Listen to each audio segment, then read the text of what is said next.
This video will show you how to use your Loyal Shops on another Facebook page.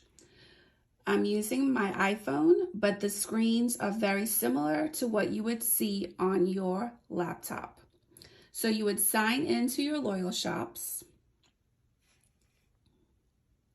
From your dashboard, you would click on Live Assistant.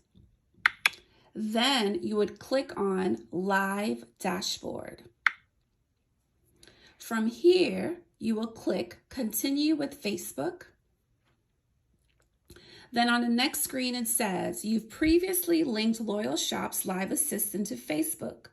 Would you like to continue with your previous settings? So for this instance, you want to click on Edit Settings because you want to add the Facebook page to your list of pages. So it says, what pages do you want to use with Loyal Shops Live Assistant? So you would search in your options for Thrifting Atlanta Live, or whichever page you're going live from. You would then click Next. Then you would click Done. Then it says you've now linked Loyal Shops Live Assistant to Facebook. Then you would click OK. On the next screen is where you would select your live streaming location. So you want to make sure it says Thrifting Atlanta Live or whichever page you're using. Always make sure that you've selected Common Claims to Stream.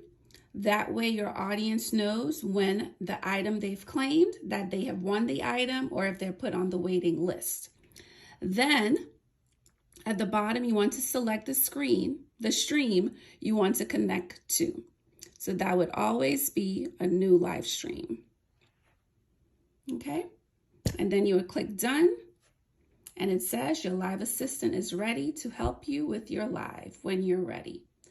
So this is how you would use your Loyal Shops on another page.